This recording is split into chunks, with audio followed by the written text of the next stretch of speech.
Bonjour à tous, bienvenue à notre église Elim. Je suis très heureux que vous soyez parmi nous ce matin. Avant de commencer par la louange, nous allons remettre tous ces instants dans la main du Seigneur et qu'il nous conduit chacun et que les personnes qui sont sur la route, que le Seigneur leur ramène à bon port pour qu'ils puissent avoir cette présence. Nous allons remettre tous ces instants dans la main du Seigneur. Nous allons remettre nos cœurs dans la main du Seigneur. Nous allons remettre nos soucis, nos joies, nos peines. Le Seigneur comprend tout. Il nous connaît comme un livre ouvert et vraiment que nous pouvons déposer tous nos fardeaux au pied de la croix. Alléluia. Nous allons courber la tête et prier pour que l'onction du Seigneur soit ici, dans cette salle, et qu'il nous remplit de sa joie, remplit de sa présence encore, de plus en plus. Alléluia. Merci Jésus pour tous tes bienfaits. Seigneur, c'est une grâce, Seigneur, que nous soyons là, Seigneur, ce matin, Seigneur. Pardonne-nous, Seigneur, si nous sommes si faibles, Seigneur. Mais tu nous as relevés, tu nous as donné cette nouvelle opportunité, Seigneur, de nous approcher de toi. Seigneur, bénissez chacun d'entre nous, Seigneur, que ce soit mes frères et sœurs qui sont là, Seigneur, présentiels, que ce soit ceux qui sont en ligne, Seigneur. Vraiment, Seigneur, que ton onction, que ton esprit, Seigneur, que puisse nous toucher chacun, Seigneur. Alléluia. Merci aussi pour le pays où nous résidons, Seigneur. Nous voyons qu'il y a des troubles en ce moment, Seigneur. Mais nous avons confiance en toi, Seigneur. C'est toi nos lendemains, Seigneur. Vraiment, Seigneur, que tu puisses apaiser nos cœurs, Seigneur. Nos inquiétudes, Seigneur. Nos inquiétudes du présent, de l'avenir aussi, Seigneur. Parce que tout est entre tes mains, Seigneur Jésus. Merci encore, Seigneur, de nous fortifier chacun d'entre nous, Seigneur. Et de nous conduire vers les voies que tu nous as destinées, Seigneur. Sois loué, sois glorifié. Au nom de Seigneur Jésus-Christ. Amen. Amen. Alléluia. Nous allons tous nous lever. Nous avons loué notre Seigneur par des louanges, par des chants, pour l'adorer, pour le glorifier. Qu'il nous ouvre encore ce matin les yeux. Parce que nous voyons que les choses matérielles, les choses que le Seigneur nous demande. Nous voulons voir nous voulons resplendir la beauté du Seigneur dans nos vies. Nous voulons prier pour notre Seigneur. Amen. Alléluia.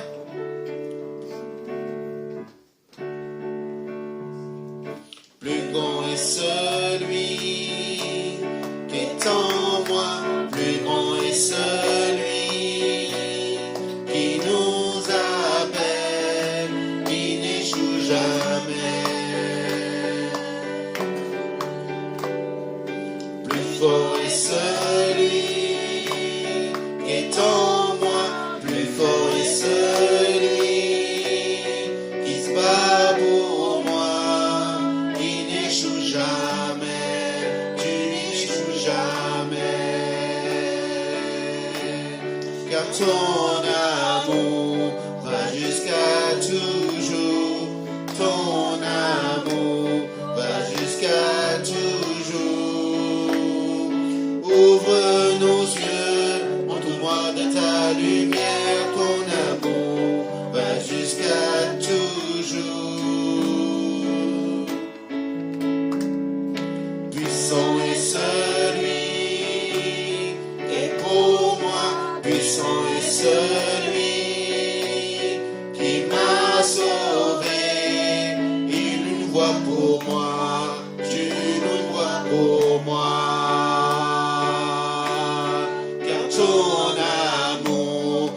Jusqu'à toujours, ton amour va jusqu'à toujours. Ouvre nos yeux, entoure-moi de ta lumière, ton amour va jusqu'à toujours. Mon Dieu se bat pour nous toujours. Mon Dieu se battrait pour nous tous. Se bat pour nous toujours. Nous ne sommes pas seuls, nous ne sommes pas seuls, nous ne sommes pas seuls, nous ne sommes pas seuls. Car ton amour va jusqu'à toujours, ton amour va jusqu'à toujours. Ouvre nos yeux, entoure-moi de ta lumière, ton amour va jusqu'à toujours.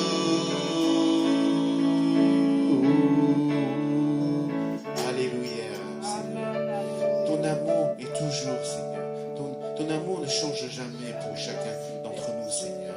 Seigneur, tu es fidèle en chacun de tes paroles, Seigneur. Toi, tu ne changes. Le monde change, mais toi, tu ne changes jamais. Alléluia. Merci, Jésus.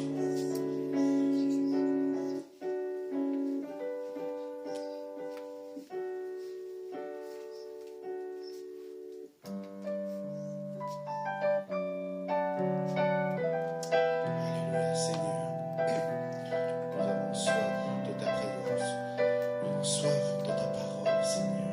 Que tu puisses nous éclaircir, que tu puisses nous sonder encore, nous remplir de ton esprit encore de plus en plus, Seigneur. Nous avons soif de ta présence. Nous avons soif de ta présence, ô Saint-Esprit, viens, souffle sur nos vies, embrasse nos cœurs, ô Seigneur, aide-nous à discerner ta volonté. Viens, Esprit de Dieu, nous t'invitons. Remplis-nous de ta sainte présence, qu'au travers de nous tu puisses agir avec puissance pour confirmer les paroles que nous allons annoncer.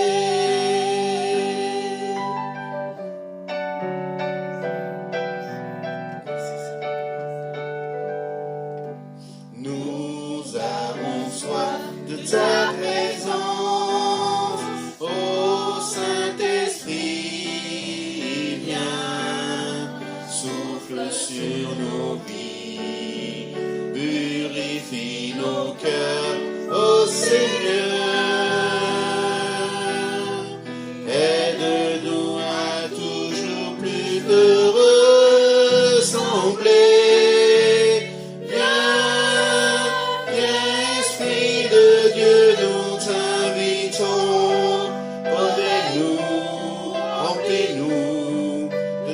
Sainte présence, qu'au travers de nous tu puisses agir avec puissance pour confirmer les paroles que nous allons annoncer. Nous avons soif de ton réveil, ô Saint-Esprit, viens sur notre pays. Nous voulons voir des milliers d'hommes chanter ensemble Jésus est Seigneur. Viens, Esprit de Dieu, nous t'invitons. Remplis-nous de ta sainte présence, qu'au travers de nous tu puisses agir avec puissance pour confirmer les paroles que nous allons annoncer. Viens, Esprit de Dieu, nous t'invitons. Remplis-nous de ta sainte présence, qu'au travers de nous tu puisses agir avec puissance pour confirmer les paroles que nous allons annoncer. Pour confirmer les paroles que nous allons annoncer.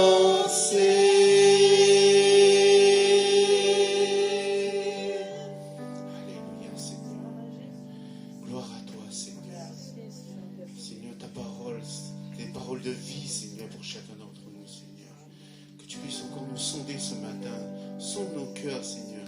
Peut-être nous venons avec des fardeaux, Seigneur, avec des manques, Seigneur. Que tu puisses encore nous purifier encore ce matin, Seigneur. Seigneur, purifie nos cœurs, Seigneur. Purifie mon âme, Seigneur. Rends-le plus pur que l'or, Seigneur, comme tu as dit, Seigneur. Merci pour tous tes bienfaits, Seigneur. Nous voulons encore crier à toi ce matin. Aide-nous encore à rester dans ta présence, dans ta maison. Nous voulons demeurer dans ta maison, Seigneur. Alléluia. Mon Jésus.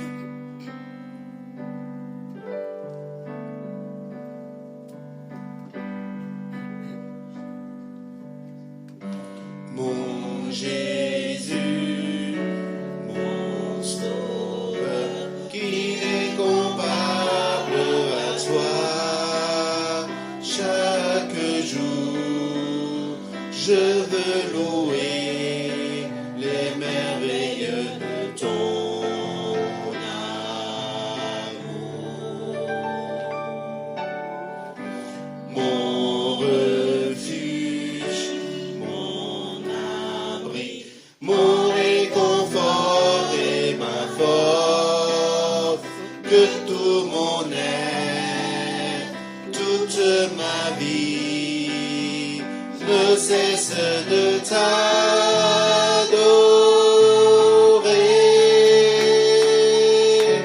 Poussons vers l'éternel cri de joie, puissance, majesté, louange au roi. Les montagnes tremblent, les océans rugissent par la puissance de ton nom. Émerveillé par l'œuvre de tes mains, je veux t'aimer, te confier mon destin.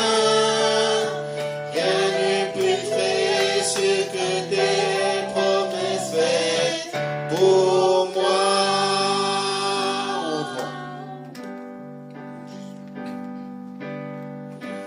Mon Jésus, mon Sauveur, qui est comparable à toi. Chaque jour, je veux louer les merveilles de ton amour.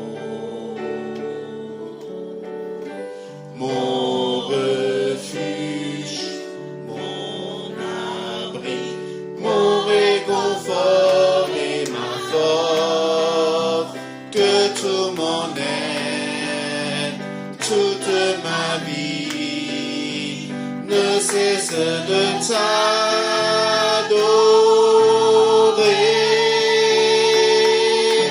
Poussons vers l'éternel cri de joie, puissance, majesté, louange au roi.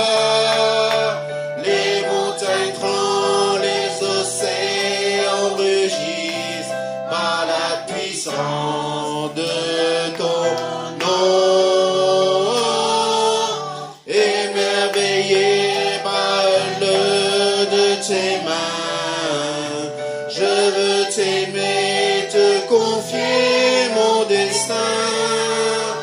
Rien de plus précieux que tes promesses faites pour moi.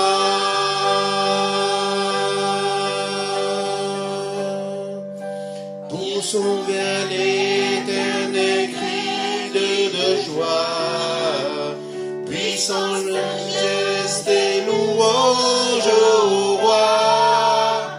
Les montagnes tremblent, les océans rugissent par la puissance de ton nom. Émerveillé par l'œuvre de tes mains, je veux t'aimer, te confier mon destin. Rien n'est plus précieux que tes promesses faites pour moi.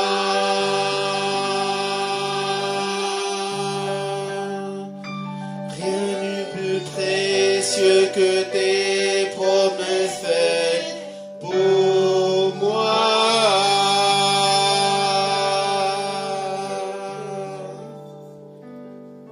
Seigneur, tes promesses sont éternelles, Seigneur. Tu ne changes jamais. Seigneur, tu nous aimes d'un amour éternel, Seigneur. C'est par ton amour, Seigneur, que nous puissions être là devant toi encore ce matin, Seigneur. Seigneur, sois élevé, sois glorifié. Merci, mon roi, mon Dieu.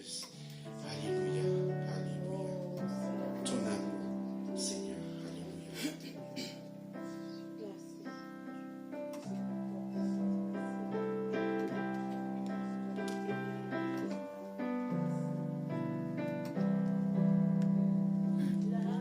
De Dieu, de loin surpasse ce qu'on peut dire. D'un cœur humain, il est plus grand que les espaces. Même en la vie, il nous atteint. Pour le péché de notre monde, Dieu nous donna Jésus. Il nous pardonne nos péchés profonds. Il sauve les perdus. Verser de l'encre dans les eaux, changer le ciel en parchemin, tendez la plume à tout le monde et que chacun soit écrivain. Vous dire tout l'amour du Père ferait tarir les eaux et remplirait la place entière sur ces divins rouleaux.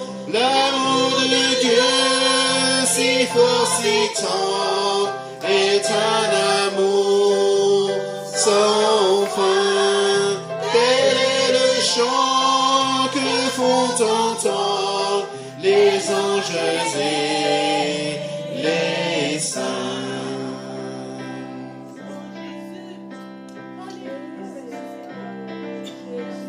Et que le monde un jour chancelle avec ses trônes et ses rois, quand trembleront tous les rebelles sous un saisi d'un grand effroi.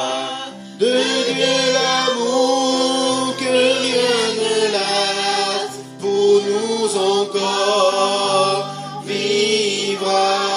C'est le miracle de la grâce. Amen, alléluia. L'amour de Dieu si fort, si tendre, est un amour sans fin. Tel est le chant que font entendre les anges et les saints. L'amour de Dieu si fort, si tendre, est un amour sans fin. Tel est le chant que font entendre les anges et les saints. Amen. Merci Seigneur. Ton amour surpasse tout, Seigneur. Tu es au-dessus de tout, Seigneur. Alléluia. Ce matin encore, je vais te louer, te rendre toute la grâce, toute la louange qui est due à toi seul. Merci encore, mon rang, mon Dieu, Seigneur. Que tu puisses élever encore ta voix, Seigneur, ce matin. Alléluia. Alléluia. L'amour de Dieu surpasse tout, Seigneur. Merci, Seigneur. Gloire à toi. Alléluia. Merci, Seigneur.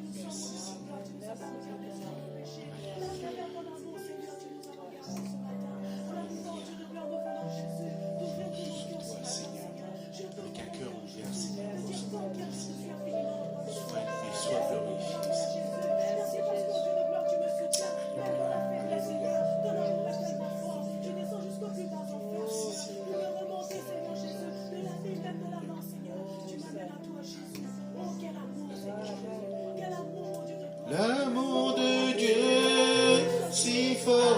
temps est un amour sans fin.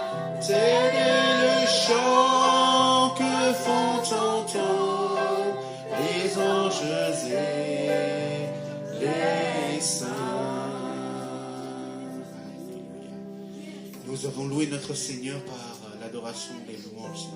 C'est le moment de louer notre Seigneur par l'adoration des offrandes. C'est important en tant qu'enfant de Dieu de donner pour que ce royaume puisse croître et que ceux qui ne connaissent pas notre Seigneur puissent le connaître à travers nous, à travers l'amour de Dieu dans nos vies. Amen. Alléluia. Je demande à la personne de l'accueil de passer dans les rangs si vous avez quelque chose à donner pour le royaume de Dieu. Et je demanderai à Gladys de prier pour les offrandes. Oh Seigneur, c'est vraiment avec un cœur reconnaissant que nous voulons t'apporter nos offrandes, nos dîmes, parce que toi seul en es digne, Seigneur. Merci pour ce que tu nous donnes, Seigneur. Et c'est avec joie que nous voulons aussi partager avec toi, pour permettre encore que d'autres puissent te connaître, que ton royaume puisse grandir, Seigneur. Sois glorifié, béni, Seigneur, pour les offrandes de l'Église et permettre encore qu'elles puissent grandir, Seigneur. Sois glorifié, béni dans le nom de Jésus. Amen. Merci, Seigneur. On va interpréter un chant pour les offrandes. On va chanter Acclame le Seigneur, mon Jésus, mon Sauveur. On va chanter juste le refrain. Poussons vers l'éternel cri de joie, puissante majesté, louange au roi. Les montagnes tremblent, les océans rugissent par la puissance de ton nom. Émerveillé par l'œuvre de tes mains, je veux t'aimer, te confier mon destin. Rien ne peut précieux que tes promesses faites pour moi. Alléluia. Merci Seigneur. Asseyez-vous. Bonjour à tous. Bienvenue à notre église Elim. Je suis très heureux que vous soyez parmi nous ce matin. Vous qui êtes en présentiel, vous qui êtes à distance. Soyez bénis. Nous avons quelques annonces à faire. Bon, nous sommes toujours une église des nations. Notre devise n'a toujours pas changé. Est-ce qu'on pourrait le répéter tous ensemble, notre devise? Aimer Dieu, oui.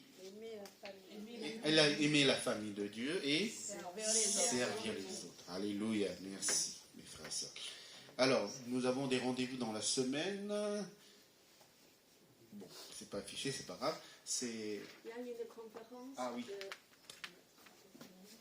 Alors, il y a une conférence sur la santé qui se déroule. Ah oui. C'était avec Sylvain Lanel pour une conférence de santé le 3 février. Donc c'est samedi prochain de 14h30 à 16h30. Donc voilà, si vous êtes intéressé, vous pouvez aller voir Cathy. Et aussi, nous avons aussi nos rendez-vous durant la semaine, tous les vendredis, notre réunion de prière en présentiel et en distance, c'est-à-dire sur Zoom et aussi on vous encourage à venir tous les vendredis à partir de 19h. Donc voilà. Et vous pouvez vous encourager mutuellement, vous soutenir mutuellement, peut-être prier pour les uns les autres, pour nous, et vraiment nous encourager chacun pour avancer dans la parole de Dieu. Et aussi, j'avais oublié, après le culte, nous avons notre parcours de disciples. Donc, soyez présents et on se donne rendez-vous tout à l'heure dans nos groupes habituels. Voilà. Je vais passer la parole au pasteur pasteur Souké pour le message du jour.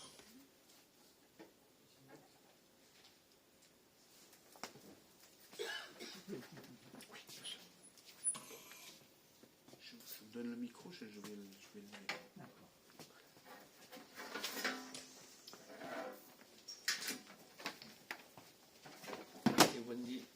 que bien que je n'ai pas trouvé le micro.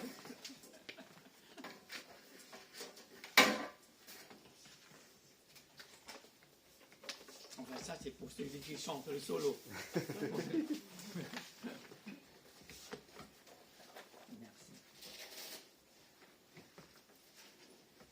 Ça fait quelque temps, Pasteur Soufflé était absent. Et nous sommes très heureux de le revoir et il nous réserve des surprises aujourd'hui. Amen.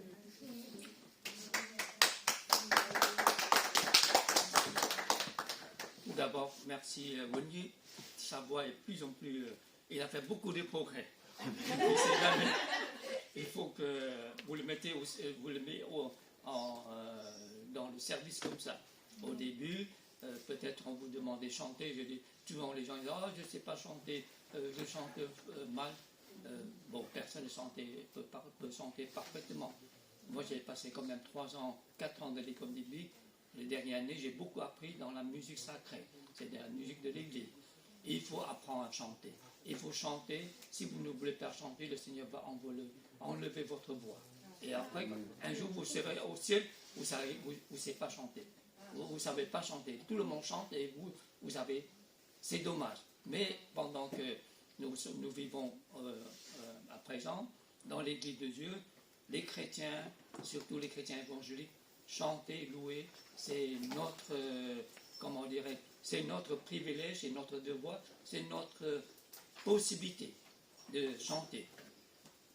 Remercie le Seigneur pour cette année que je remercie le Seigneur que le Seigneur m'a donné cette possibilité de pouvoir servir le Seigneur parmi vous.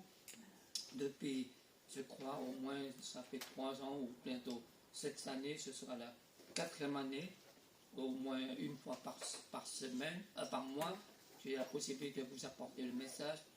Parfois, j'étais plus ou moins découragé aussi avant, surtout en voyant que ce lieu, c'est plus ou moins, comment dirais, c'est pas vraiment une église, avec le rideau derrière, avec plein des affaires comme ça, parfois qui tombaient par terre. Et maintenant, tout est changé. Alléluia, merci le Seigneur. Vous avez cette vision, vous avez ce désir de remettre le lieu de culte comme il faut. Et ça, c'est important. Je ne me demande pas, je ne cherche pas le prix que vous avez mis. Au moins, celui qui a fait les travaux, je peux lui donner la note de 18 sur 20. On ne peut pas mettre 20 sur 20, mais au moins 18 sur 20. Au moins quelque chose de correct, convenable, c'est pour la gloire de Dieu. Et je vous montrerai aujourd'hui, au fur et à mesure que ce dimanche, je ne peux pas tout faire, mais je vais répartir dans 3 fois. Parce que le mois prochain et le mois de mars aussi, chaque fois, vous verrez comment le Seigneur nous a ouvert cette porte pour pouvoir servir les gens qui se trouvent au Cambodge. Alors, j'aurai une petite vidéo après la prédication. Prions ensemble avant de lire la parole de Dieu. Notre Dieu, nous voulons te remercier ce matin. Nous pouvons se réunir encore dans ce lieu qui a tout à fait rénové et de plus en plus convenable. Et nous pouvons trouver dans un lieu de confort, de pouvoir montrer la fidélité, l'amour de Dieu et des bénédictions envers chacun de nous. Tout ce que nous avons mis avec nos offrandes, nos efforts, nos idées, pour remettre ce lieu comme il faut. Et nous voulons te rendre grâce, Seigneur. Nous pouvons prier que continue d'utiliser ce lieu et de glorifier, de pouvoir se réunir ensemble chaque dimanche, même dans la semaine, de pouvoir te servir et d'étudier ta parole et réconforter les uns les autres, encourager les uns les autres. Nous voulons prier aussi pour celui qui utilise ce lieu le matin, cette église, même les différentes églises, mais nous voulons que, Seigneur, ce lieu est un lieu de culte, un lieu de ta présence, un lieu que tu peux utiliser pour ta gloire. Nous te remercions, Seigneur. Nous prions ce matin, avant que tu ouvres ta parole, Seigneur, aide-nous de comprendre ce que tu veux nous parler à chacun de nous. Au fond de notre cœur, nous avons besoin de ta voix. la voix dans le silence, la voix peut-être qui est doux, peut-être la voix qui est forte, qui nous demande beaucoup de choses, qui nous exige, que nous ne pourrons pas faire. Mais nous savons, Seigneur, tout ce que tu nous demandes, c'est d'être disponible entièrement devant toi et de remettre notre vie dans tes mains. Conduis-nous, Seigneur, ce matin. Au nom de Jésus-Christ, nous te prions. Amen. Amen. Ce message que je veux partager avec vous, en fait, j'ai déjà fait au Vietnam pendant 1 mois de notre voyage missionnaire. Pour commencer, tout simplement, pourquoi nous avons passé 2 mois, 3 mois en Asie, premièrement, parce que nous voulons rendre visite à notre fille qui se trouve maintenant à Hong Kong. Et j'ai l'impression que le Seigneur, ou j'ai la conviction, nous avons la conviction que le Seigneur, il a mis notre fille en Chine pendant 4 ans, ensuite 2 ans de Covid, ensuite pourquoi il a trouvé ce travail à Hong Kong. Et j'ai compris que le Seigneur nous a donné cette possibilité d'arriver en Asie d'abord, de poser nos valises et de continuer notre petit voyage à droite, à gauche et surtout dans notre pays natal où nous sommes nés, nous sommes grandis là-bas. Maintenant, il faut que je contribue, je remercie le Seigneur que je puisse retourner dans ce pays du Cambodge. Et pourquoi aller au Vietnam? Parce que mes parents, ce sont des Chinois de Vietnam. Alors, je parle le vietnamien mieux que le cambodgien. Quand j'arrivais au Vietnam, c'est moi je communique avec les gens. Mais quand j'arrive au Cambodge, c'est ma femme qui communique avec les gens. Elle parle le cambodgien mieux que moi. Et tout d'abord, l'année passée, pourquoi nous devons retourner au Vietnam?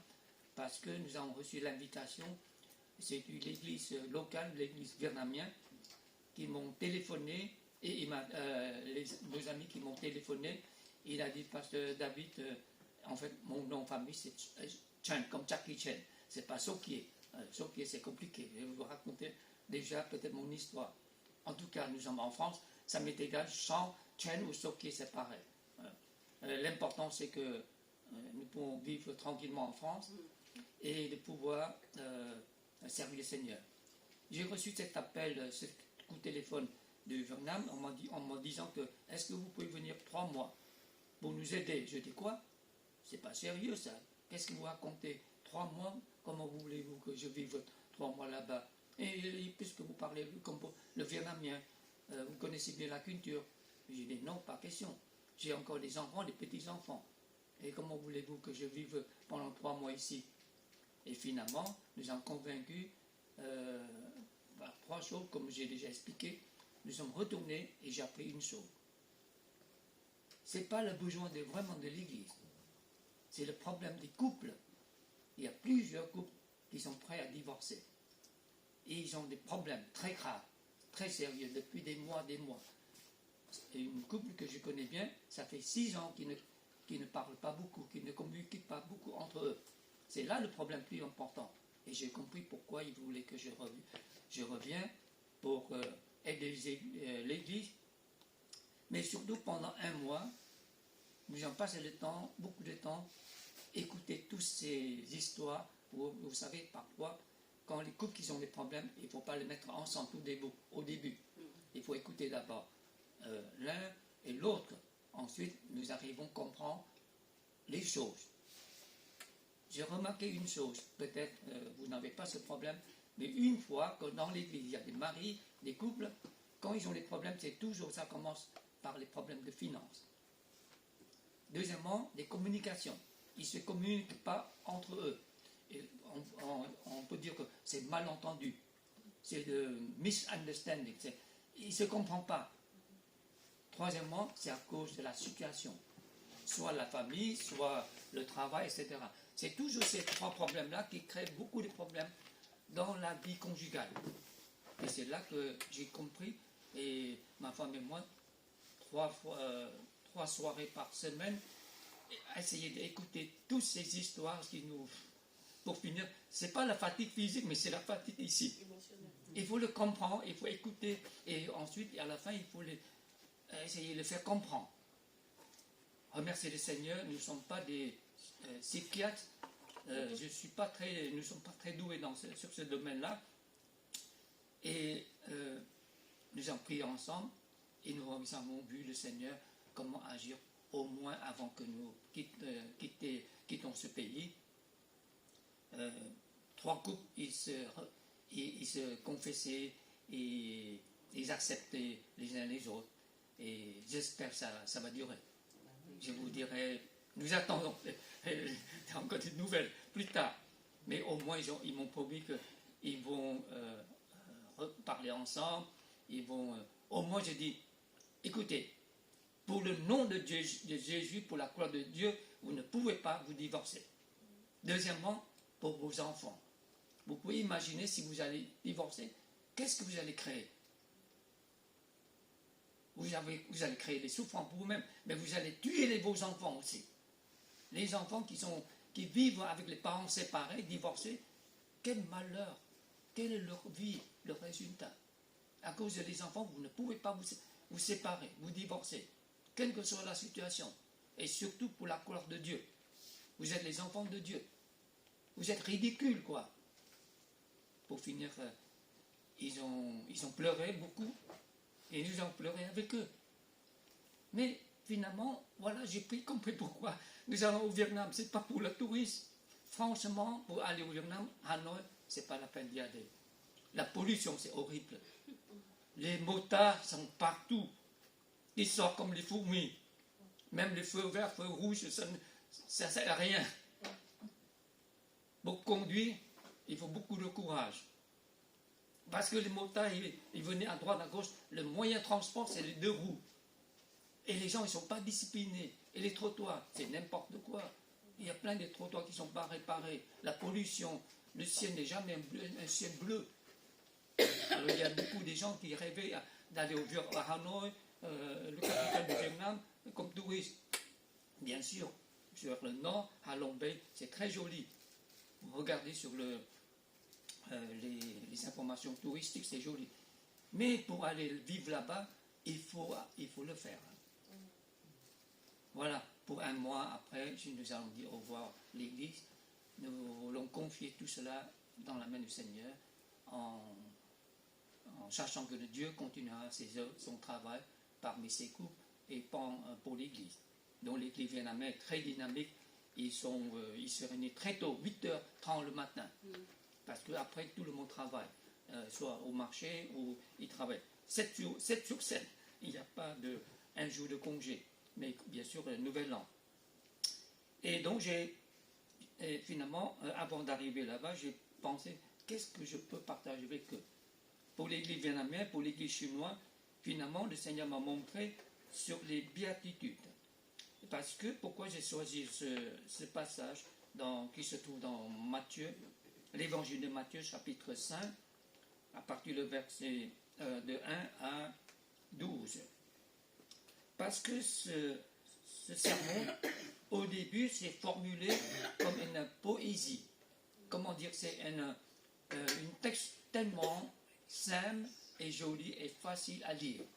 Mais pour comprendre et pour le mettre en pratique, c'est autre chose.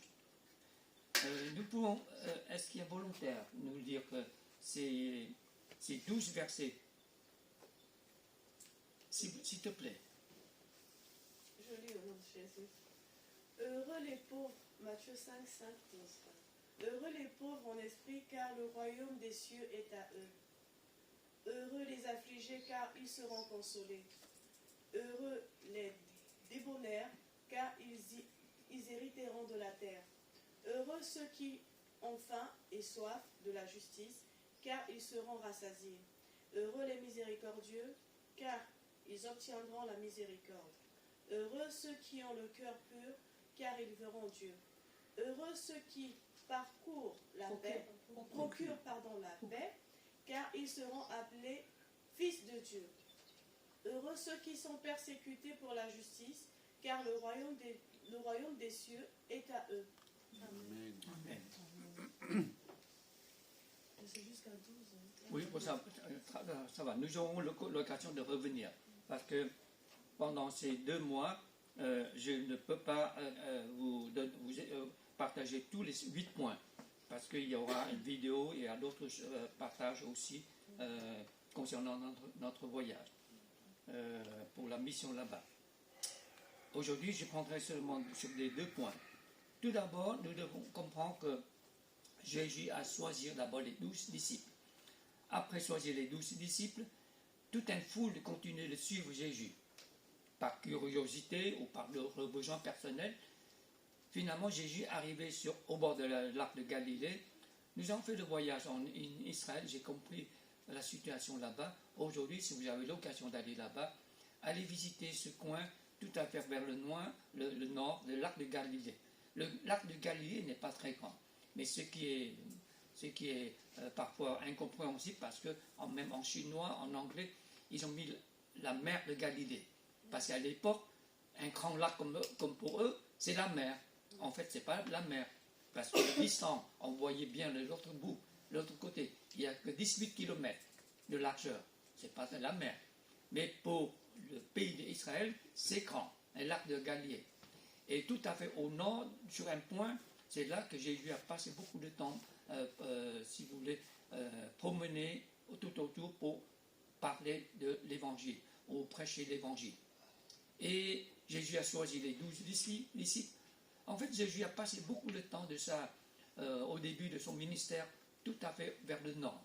Parce que Jérusalem, c'est un peu loin de sa ville natale. Donc Jésus, on peut considérer comme les gens de Galilée. Mais en fait, Jésus est né où? Jésus est né à Bethléem.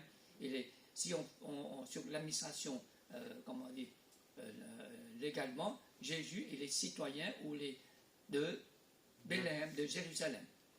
Mais à cause de le roi Hérode, Jésus a quitté Bethléem, Jérusalem. Il a grandi, il a vécu au nord. Et donc il a commencé son ministère au nord. Il a beaucoup promené, prêché l'évangile. Il a choisi les 12 disciples et il continue de même guérir les gens. Mais ce qui est curieux, j'ai découvert que cet enseignement, c'était au début de son enseignement. Avant, il a choisi les disciples, mais il n'a pas beaucoup donné d'enseignement. Il a simplement donné quelques mots, quelques encouragements, mais pas tout un enseignement. Mais en ce moment-là, il y a toute une foule qui suivait Jésus. Donc Jésus montait sur la colline et il a pris la place, il a trouvé une place assez vaste, assez grande, et tout le monde restait là, regardait Jésus. Alors Jésus commençait à donner l'enseignement. Et aujourd'hui, sur ce lieu-là, ils ont construit une chapelle. Et cette chapelle-là, pour nous rappeler que c'est ici que Jésus a enseigné la grande foule. Mais ce qui est important, que pour commencer l'enseignement, il n'a pas dit autre chose. Il a commencé simplement avec ce on peut dire comme longue poésie. Parce que c'est tellement simple, une formulation est simple. Et on peut mémoriser par cœur. Je vous encourage de mémoriser par cœur, c'est facile. Heureux ceux qui, les pauvres en esprit, car le royaume des cieux. Si vous voulez mémoriser ces 8 phrases, vous verrez, c'est très logique. Si vous lisez tout simplement comme ça, il semble, c'est une sorte de, pas très facile à comprendre, même en plus, c'est une sorte de contradictoire. Deuxièmement, vous verrez le mot heureux. Mais quand j'ai fait des recherches, même en lisant en chinois, en anglais, et c'est un peu différent. Pourquoi? Tout d'abord, les Chinois, ils aiment beaucoup le mot bonheur. Parce qu'en chinois, c'est quel bonheur. En anglais, blessed. You will be blessed. Tu seras béni. Si tu as un esprit pauvre, tu seras béni. Pourquoi? Ensuite, Jésus, à chaque fois, ensuite, il donne les raisons. Heureux les pauvres en esprit, car le royaume des cieux est à eux. Toujours l'explication sur la deuxième phrase. Essayez de mémoriser, méditez jour après jour. Vous verrez, c'est très intéressant, c'est très important. Et quand j'ai étudié ces enseignements, tout au début, j'ai remarqué que les 4 premières parties, ils semblent pour concernant notre foi chrétienne, avant notre conversion. Et les 4 derniers points, à partir de 5, 6, 7, 8, c'est notre vie après conversion. Ça, c'est ma compréhension. Si vous n'êtes pas d'accord, vous me direz votre raison. Il me semble, au début, les 4 premiers points, ils nous montrent, ils nous révèlent avant notre conversion. Les 4 derniers points, c'est notre vie chrétienne, continue de cette manière-là. Donc, dans un sens que le Seigneur nous a enseigné ce premier enseignement, si vous voulez, c'est comme un premier sermon.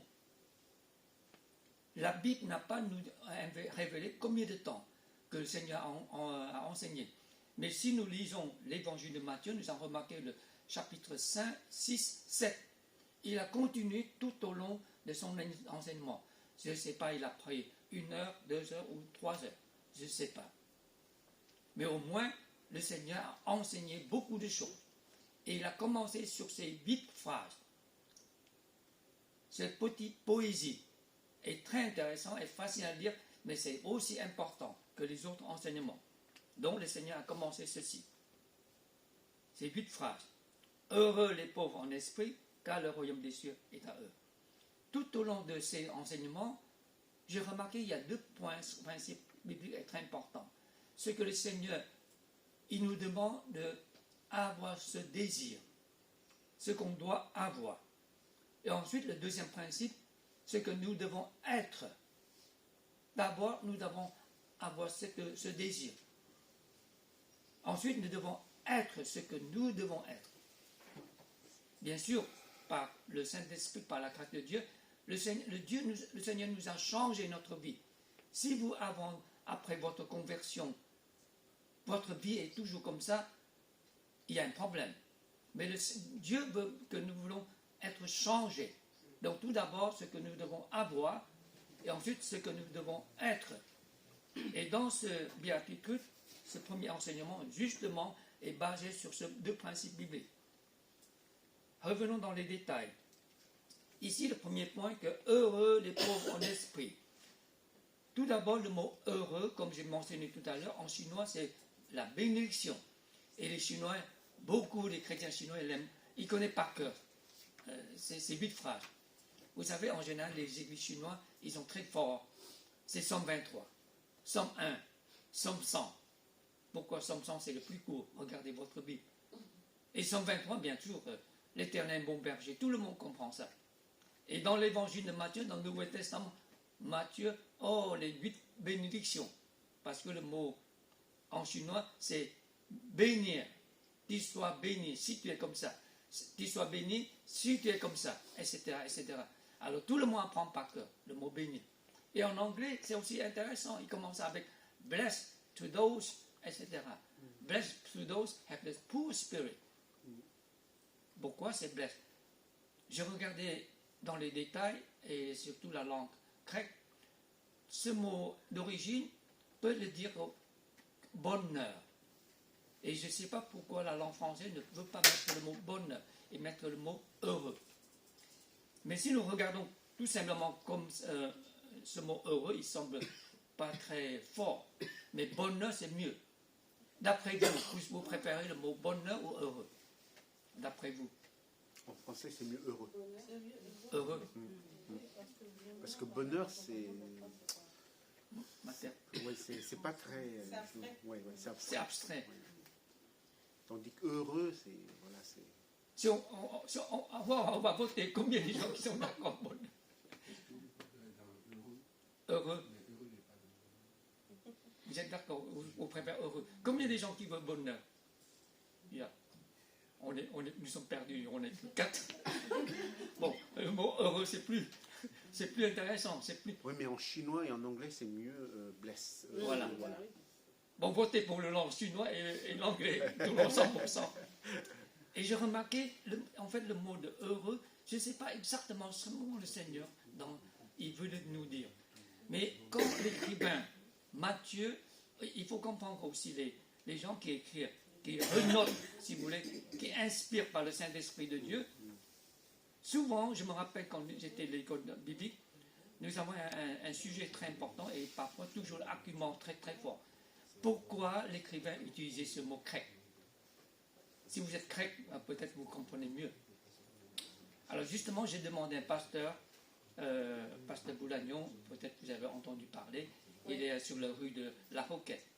Il est très âgé maintenant, peut-être bientôt il sera près du Seigneur. Mais pasteur Boulagnon, c'est mon bon copain et c'est mon bon conseiller biblique aussi, mon conseiller spirituel. Quand j'ai commencé mon ministère, j'avais beaucoup de problèmes, parfois des soucis, des fardeaux que je n'arrive pas à comprendre. J'ai toujours téléphoné à André. Et il est toujours disponible pour moi. Il passe demi-heure, 1 heure au téléphone. Le téléphone presque chauffé, bien chauffé. Et ce que j'ai appris sur lui, il est toujours fidèle le dimanche à l'église. À l'époque, vous savez, en général, surtout nous les jeunes, on aime voyager à droite, à gauche en tant que prédicateur, en tant qu'orateur invité. Mais lui, non. C'est pas facile à lui inviter pour venir prêcher. Ça veut dire que mon église, c'est priorité. Chaque dimanche, il est toujours à l'église et apporte le message.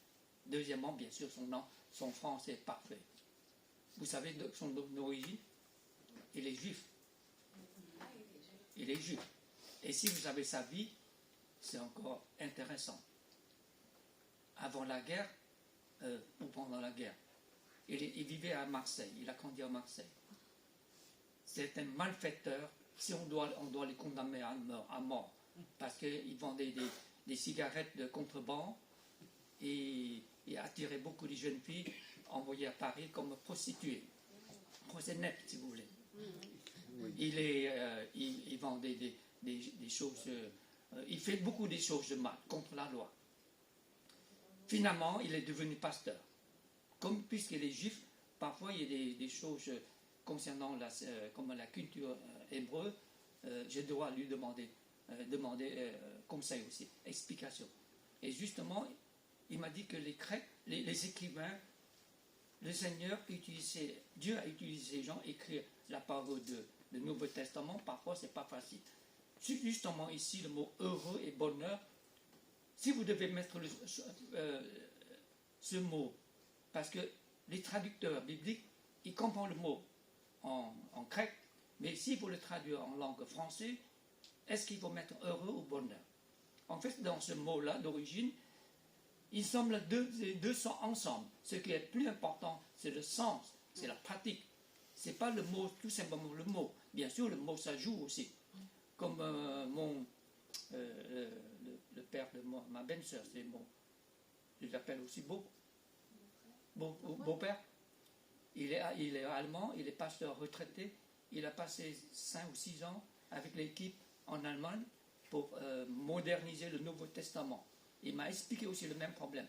Et dans l'équipe, parfois, juste un mot, ça nous prend des mois de décider. Parce que ce n'est pas facile. Vous lisez la grecque, la langue origine, vous comprenez le sens. Mais il faut comprendre aussi, il faut comprendre, il y a 2 problèmes. D'abord, sur l'écriture, la littérature, il faut la compréhension. Parce qu'aujourd'hui, les gens, ils ne comprennent pas le mot heureux ou bonheur. Le temps a changé. L'idéal, c'est de mettre le mot simple, heureux, au lieu de bonheur. Et ensuite, c'est à vous de comprendre tout le texte. Et par l'aide du Saint-Esprit, parce que ces gens-là, ils font la traduction. C'est un œuvre, c'est un travail par la foi aussi. Ils ne sont pas parfaits. Si vous cherchez dans la traduction chinoise, nous avons beaucoup de fautes aussi. La traduction chinoise. Parce que notre Bible chinois date de plus de 48 ou 50 ans. Aujourd'hui, ils sont en train de réviser. Mais l'important, c'est que nous devons comprendre dans le sens, dans l'ensemble. Le Seigneur veut nous avoir une vie heureuse et mettre en pratique et montrer le bonheur. Si vous voulez bien, théoriquement, c'est heureux, mais pratiquement, vous avez une vie bonheur. C'est ça qui est intéressant. Le mot, peu importe, Mais l'important, c'est que vous comprenez les choses et vous les mettez en pratique. Ensuite, vous devez comprendre les détails. Ici, que ce soit bonheur ou heureux, pour moi, je préfère quel bonheur si vous avez un esprit pauvre. Alors maintenant, rentrons dans les détails. Les pauvres en esprit, voilà, en pluriel. Mais en anglais ou en chinois, il n'y a pas de pluriel singulier. C'est tout simplement comme ça. Alors ici, je ne peux pas critiquer la tradition française qui est faux. Mais parce que ce mot grec, il est neutre. Donc vous pouvez imaginer que ce soit une personne ou plusieurs personnes, l'ensemble des personnes doit avoir un esprit pauvre. Voilà. Ensuite, qu'est-ce que ça veut dire esprit pauvre? Nous pensons tout de suite, il n'a pas beaucoup de moyens financiers, il a une vie qui n'est pas très confortable, pauvre. Mais en chinois, ce n'est pas le mot pauvre. Même en esprit, c'est poor spirit, l'esprit pauvre. Mais tout de suite, on pense, bon, bien sûr, il n'a pas une vie confortable, il n'a pas de moyens, il est même au chômage, comme en France, beaucoup de chômeurs qui ne sont pas des vrais chômeurs, qui traînent à droite, à gauche, qui ne peuvent pas travailler. C'est ça notre problème, société française. Il y a trop de gens qui abusent ce système. Mais ici, esprit pauvre, ça veut dire totalement humble devant Dieu. Vous devez avoir un esprit humble. Pourquoi? Littéralement, c'est humble. Pratiquement, vous devez avoir, vous vous sentez que vous n'avez rien. Vous ne pouvez pas, vous êtes incapable de faire quelque chose. Devant Dieu, vous êtes incapable. Pourquoi? Tout d'abord, parce que vous êtes coupable devant Dieu. Vous n'êtes pas parfait devant Dieu. Vous êtes égoïste, vous êtes orgueilleux. Vous êtes révolté contre Dieu. Et maintenant, devant Dieu, vous devez avoir un esprit humble, humilité totale. À ce moment-là, vous comprendrez et vous pourrez recevoir la grâce, le pardon de Dieu. Ensuite, le royaume des cieux est à vous, est à toi, si vous voulez. Alors ici, il y a notre mot que j'aimerais souligner, le royaume des cieux et le royaume de Dieu. Je me rappelle quand j'étais étudiant à l'Institut biblique aussi, souvent, surtout les jeunes, mais moi à l'époque, comme mon français n'est pas très très bien, j'arrive à peine à comprendre en français ni l'anglais. Alors j'étais toujours dans le silence. Et ils n'aiment pas trop les discussions. Mais j'ai vu surtout les gens qui arrivent. Qu'est-ce que c'est différent, le royaume des dieux et le royaume des cieux? Même cette fois-ci au Vietnam, j'ai rencontré un étudiant de l'école biblique. Il m'a posé cette question aussi. Qu'est-ce qu'il y a de différent? Je ne vous donne pas la réponse aujourd'hui. Je vous donnerai le mois de mars, la troisième fois. Je vais mettre tout ça à la fin. L'important, c'est que, bien sûr, il y a différents royaumes des cieux et royaume de Dieu. Simplement aujourd'hui, je dis royaume des cieux, c'est en général. Concernant nous, le royaume des cieux, qui parle nous sur la terre. Le royaume de Dieu, qui parle plutôt là-haut. Voilà. Pour l'instant, vous comprenez ceci. C'est tout. Pas besoin d'aller dans trop de détails. Des discussions théologiques, ça ne sert à rien. Parce que les gens qui suivaient dans l'école biblique, ils sont tellement minutieux et passent le temps, à cause de ces deux mots-là, ils vont sortir des discussions inutiles et arguments. En fait, si nous sommes dans l'étude biblique, ne passez pas trop de temps avec ces petits mots-là. Ça ne sert à rien. Vous comprenez ou vous ne comprenez pas, ce n'est pas important. Le plus important, de comprendre ce que vous devez vivre dans votre vie. Le plus important, c'est de mettre la parole de Dieu en pratique dans votre vie. Est-ce que vous avez un esprit humble ou non? Est-ce que vraiment vous êtes pauvre en esprit? Même est-ce que vous êtes simple dans votre pensée? C'est ça qui est important. Le royaume de Dieu ou des cieux, ça n'a pas d'importance. Le plus important, c'est que Est-ce que vous aurez la bénédiction de Dieu? Est-ce que vous serez béni ou non? C'est cela qui est plus important. Et en chinois, c'est simple. Celui qui a un esprit, celui qui sont un esprit humble, ça veut dire qui sentent cette vague. En chinois, il utilise deux mots. C'est la vitalité. L'esprit avec la vitalité. C'est-à-dire, dans votre vie, vous sentez que vous n'avez rien. Dans le vide. Et à ce moment-là, vous avez besoin de quelque chose. Moi, je trouve en chinois, c'est intéressant. L'esprit humble. Et vous n'avez pas la joie. Vous n'avez pas la paix. Vous n'avez pas la présence de Dieu. Et maintenant, vous avez besoin. Maintenant, vous avez besoin de lui. Donc, vous venez devant Dieu, humilié, accepter, demander le pardon de Dieu. Votre conviction, ça commence par là. C'est ça qui est vraiment important. Dans les années 80, dans notre église, nous avons un étudiant venu de Macao. C'est un gars, un jeune qui est très doué, il parle très bien sûr, l'anglais et chinois. Et il venait en France pour faire des études. Je crois qu'il fait des études de management, de commerce, quelque chose. Et c'est dur pour lui d'apprendre le français. Mais ce qui est curieux, après même un an à peine, il parle très bien le français. Mais bien sûr, c'est un intellectuel. Il venait à l'église, il est chrétien, né dans une famille chrétienne, mais il n'est pas vraiment, si vous voulez, converti. La façon est très simple. Vous savez, pour tester les gens, commencez à prier. Par exemple, 3 ou 4 personnes, vous voulez tester sa vie chrétienne, commencez à prier. Demandez chacun à faire la prière, un tour de rôle. Vous verrez très clair. Ceux qui sont vraiment nés de nouveau, ils jouent et tout de suite ils prient avec joie. Et ceux qui ne veulent pas prier, on sait qu'il y a des problèmes. Est-ce que vous avez des problèmes comme ça chez vous? Testez les gens comme ça. Moi, dans l'étude biblique que j'ai menée, chacun a un tour de rôle de diriger l'étude biblique. Et chacun a un tour de rôle de prier. Pas simplement une personne. Quand on est 6, tout le monde fait un tour de rôle de prier. Et c'est dans la prière que je peux sentir la personne, votre vie chrétienne, votre situation spirituelle. Et cet étudiant-là, chaque fois son tour, il se levait, il a dit, j'ai besoin d'aller aux toilettes. Chaque fois, quand on commence le moment de terminer l'étude biblique, on fait la prière, il sait que je demande les gens, tout le monde prie. Et il a dit, j'ai besoin d'aller aux toilettes.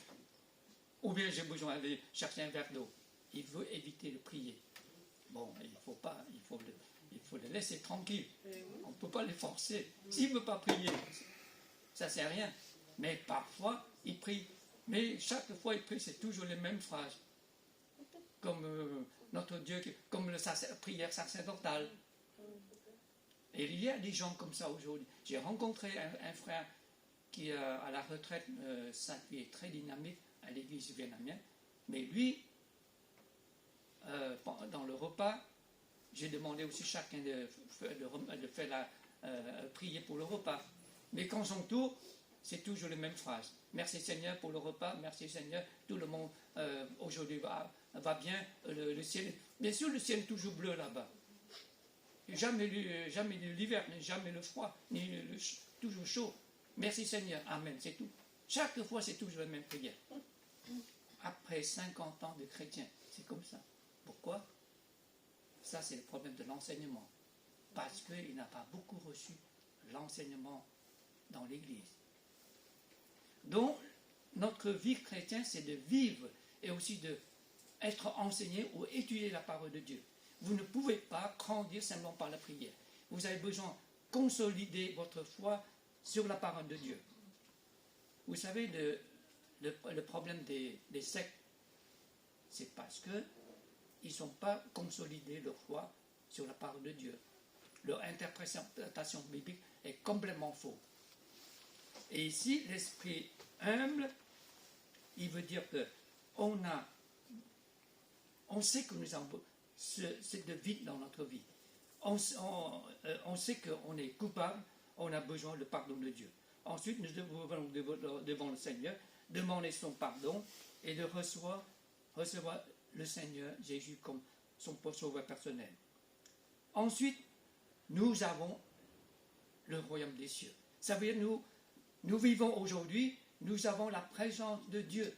Il est parmi nous. Partout où vous irez, vous rencontrez les chrétiens, c'est toujours la famille de Dieu. Parce que vous appartenez, c'est le royaume des cieux. C'est ce qui est merveilleux, c'est ce qui est formidable. Même on ne se connaît pas, mais on se réunit dans l'église, on est comme une grande famille, malgré les différentes cultures. Dans notre église, il y a au moins 30 ou 40 nationalités. Mais on n'a jamais demandé d'où vous venez. On est tous des frères et sœurs. Nous appartenons au royaume des cieux. Voilà, tout d'abord, il faut avoir un esprit humble, simplifié et humilié devant Dieu et de demander le pardon de Dieu et accepter Jésus comme notre sauveur personnel.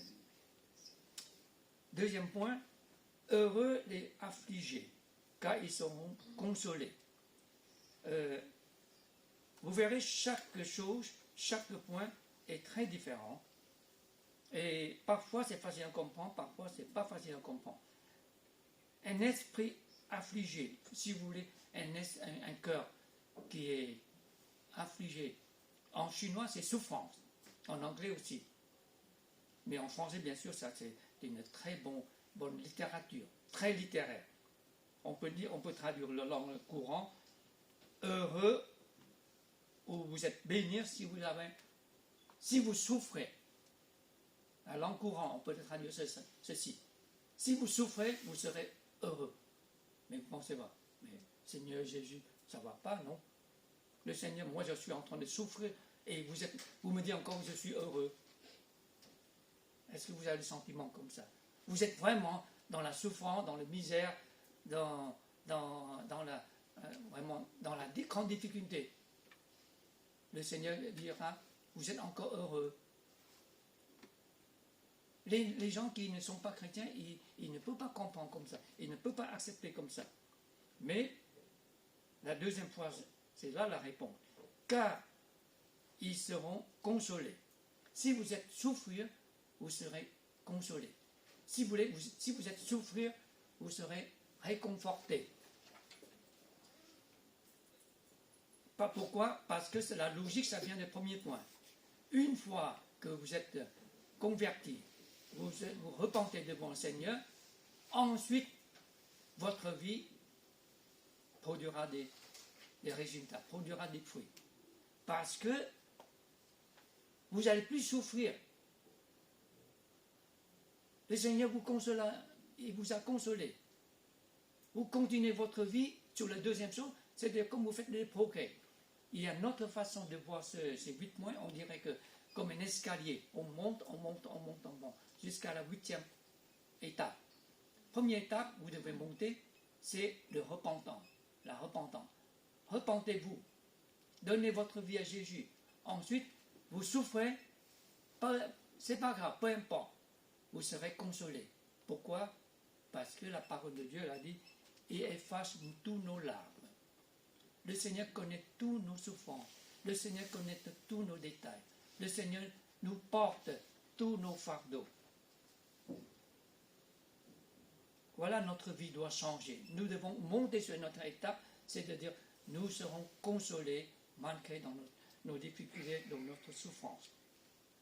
Et pour le mettre en pratique, en même temps, nous devons consoler les autres. Nous devons montrer un exemple. Je ne pleure plus, je ne souffre plus. Peut-être physiquement, ou bien un autre problème, peu importe. Mais dans la vie, il y a toujours des petits, on dirait, des petits bobos, des petits souffrances à droite, à gauche, c'est normal. Si vous n'êtes jamais malade, si vous avez souffert, vous n'êtes pas un humain, vous êtes un robot. En tant qu'humain, nous avons toujours des petits problèmes, c'est normal. C'est une test. Ça nous aide de grandir physiquement et spirituellement et moralement. Nous comprenons mieux des choses. Nous serons plus d'expérience. Donc la souffrance, c'est une bénédiction aussi. Dans Somme, les psalmistes a dit, Je souffre, je loue le Seigneur. Pourquoi? Une souffrance est une bénédiction. Donc aujourd'hui, j'aimerais simplement vous partager ces 2 points-là. Prends le temps de méditer, essayez de mémoriser par cœur ces 8 phrases. Heureux ceux qui ont un esprit pauvre. Comment? Pourquoi? Car le royaume des cieux est à eux. Vous le changez à moi, le mot moi. J'ai un esprit pauvre, car le royaume des cieux est à moi. Je suis triste, je souffre, mais je serai consolé. Nous pouvons prier. Merci Seigneur que tu nous aides à comprendre ta volonté dans notre vie.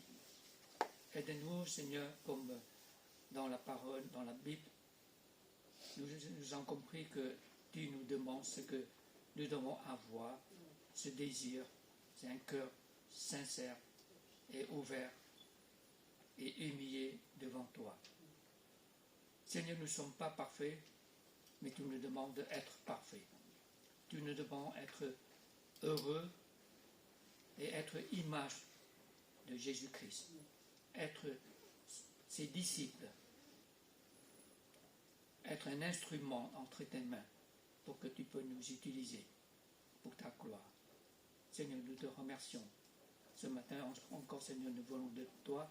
Nous voulons remettre toute notre vie entre tes mains. Nous voulons remettre aussi notre vie quotidienne, tous les jours, dans notre travail, notre parcours, nos études, notre famille, nos problèmes ou notre santé. Seigneur, nous voulons remettre tout cela entre tes mains. Nous ne souffrons plus pour notre vie spirituelle, mais parfois nous devons souffrir pour ceux qui ne veulent pas revenir à toi, qui sont encore révoltés contre toi. Seigneur, nous devons avoir cette cœur de compassion, de penser les autres, même de souffrir pour eux, de prier pour eux, pour que Seigneur, tu agis dans leur vie et tu les amènes envers ton salut. Seigneur, nous voulons te remercier. Au nom de Seigneur Jésus-Christ, nous te prions. Amen.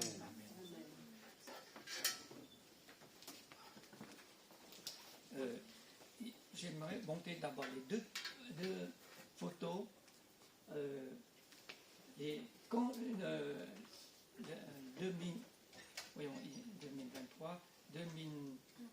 Au début de 2023, quand nous sommes arrivés sur ce lac, au bord du lac, et ce frère-là, il m'a montré, il y a une autre photo encore.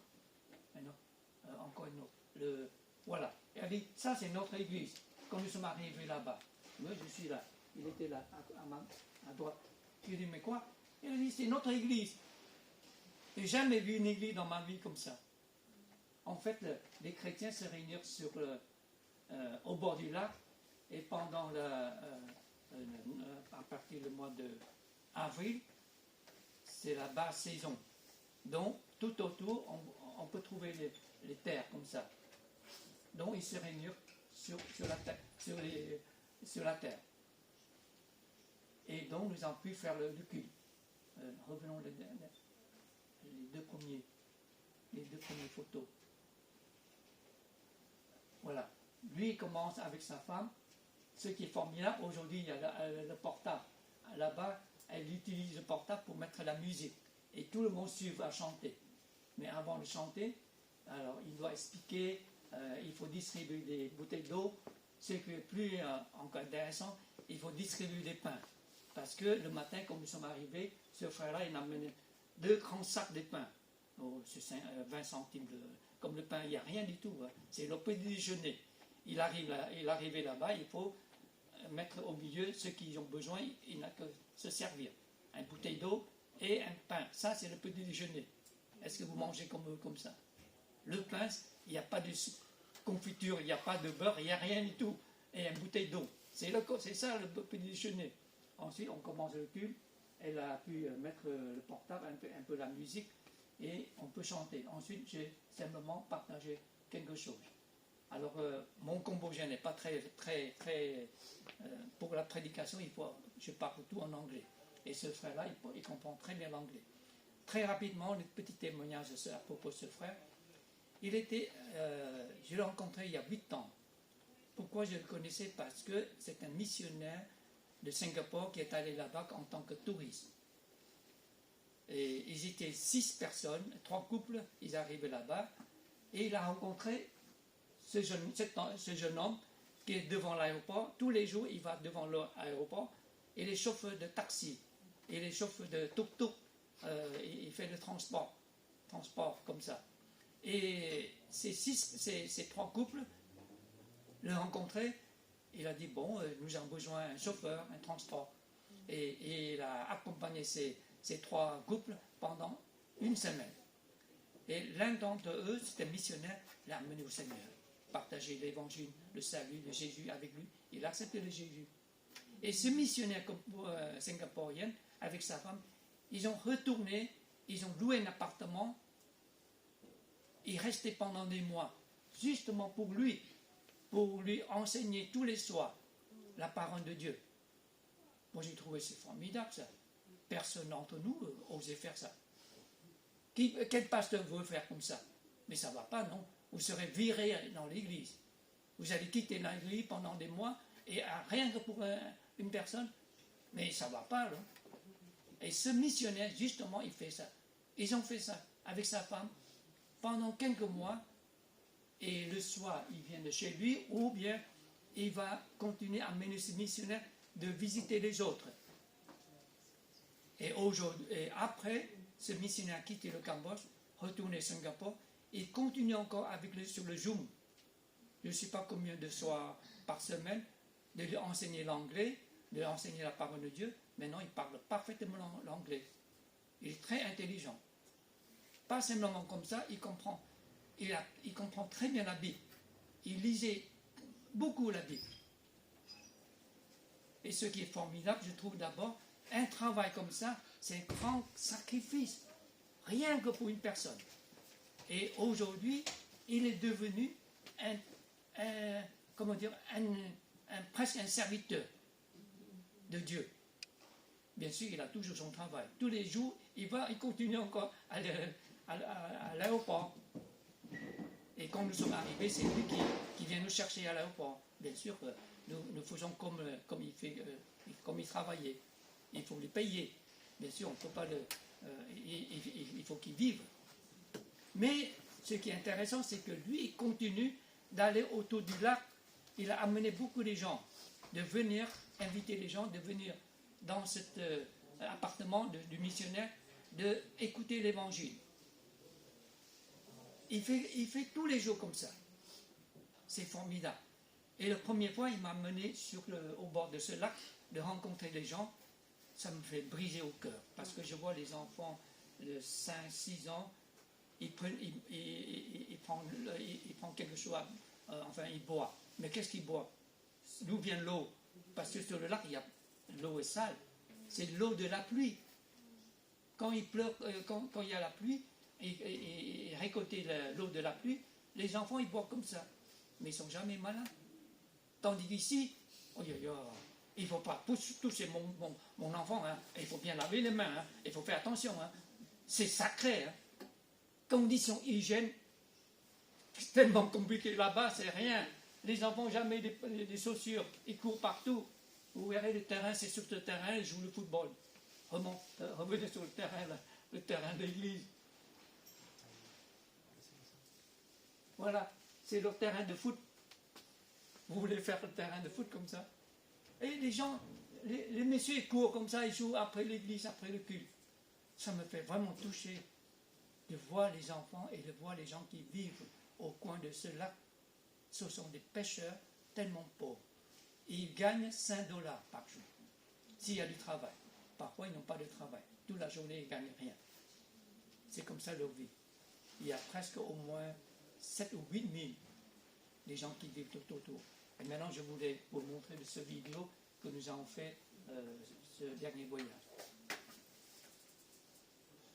Parce que l'hiver, il n'y a plus de terre sec comme ça.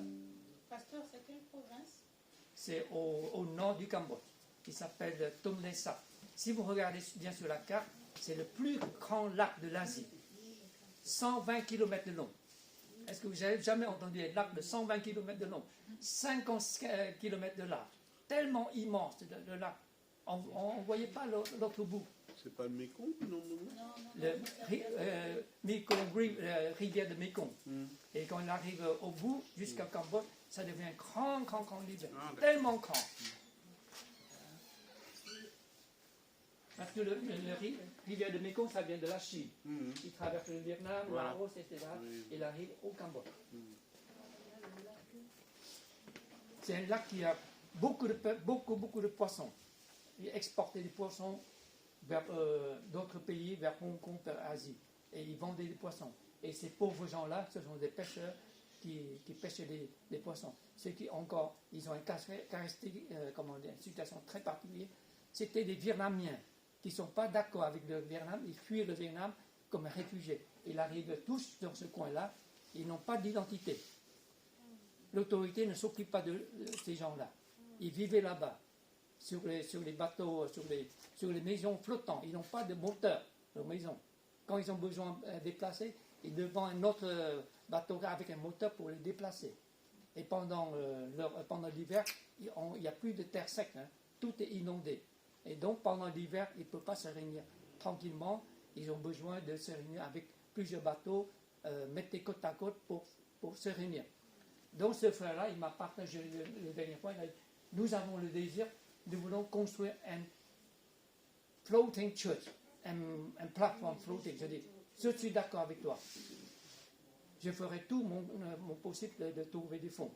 Alors, ils ont un budget de 15 000 $. Et merci Seigneur, ils ont déjà 2/3. Il reste le dernier bout. Alors ils vont finir le dernier bout dans quelques mois. Vous voyez, pendant l'hiver, c'est comme ça, partout. Mais il n'est pas très profond. Hein. 2 mètres de profondeur, c'est tout.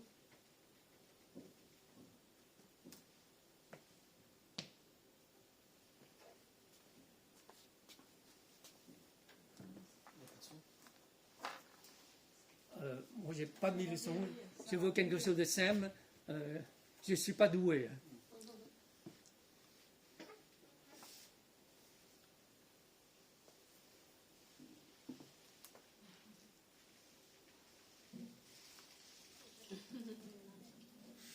Nangai, mana jang? Dikejuk dia.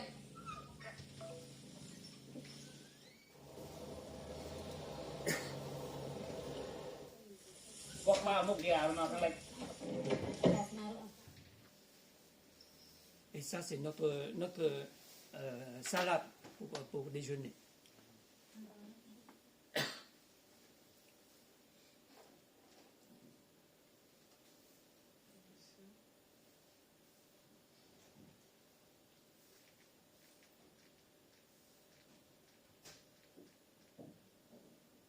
Voilà, nous arrivons.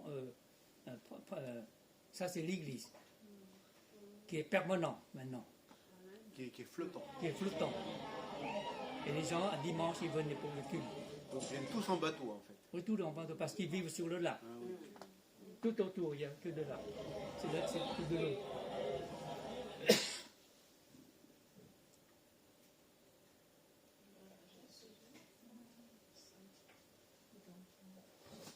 C'est l'école des dimanches.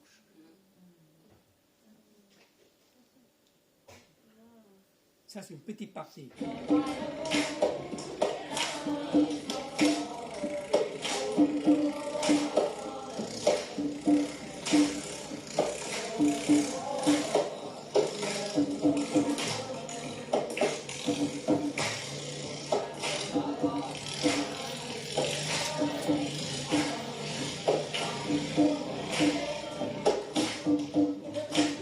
Le chien, il participe aussi.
Voilà, après le culte, il n'y a pas de repas. Tout le monde rentre chez ils ne sont pas loin. Et voilà, c'est le pupitre. Ils n'ont pas. Maintenant, c'est presque terminé.